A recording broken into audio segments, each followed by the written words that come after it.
Malacanang kinontra ang pananaw ng mga kritiko na wala ng silbi ang ICI.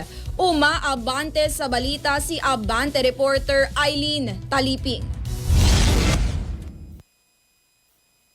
Hindi humina at lalong hindi nawala ng saysay ang Independent Commission for Infrastructure kahit nagbitiw ang dalawang commissioners nito. Ito ang sagot ng Malacanang sa pahayag ng mga kritiko na naging lame duck na ang ICI dahil nag-iisa na lamang si Chairman Andres Reyes na nag-iimbestiga sa flood control scam. Ayon kay Palace Press Officer Atty. Claire Castro, wala siyang nakikitang kahinaan ng ICI kahit nagbitiw na sina Commissioners Rogelio Singson at Rosana Fajardo dahil tuloy-tuloy ang pagsasampa ng kaso laban sa mga nagnakaw sa kaban ng bayan. Tumanggi namang magkomento ni Castro sa naging pahayag ni Senadora Amy Marcos na pagsapit ng January 15 ay mayroon ng mga makakasuhan umanong mga senador at mga kongresista sa ombudsman. Sinabi ni Castro na nasa ombudsman na ang mga rekomendasyon at ebidensya ng ICI kaya ang ombudsman ang mag-aanunsyo kung may mga bagong madadagdag sa mga makakasuhan sa flood control scam. Magandaan niyang balita kung may mga bagong makakasuhan upang mapanagot ang mga opisyal ng gobyerno at mga individual na nagsamantala sa pera ng taong bayan. Ako si Eileen Taliping.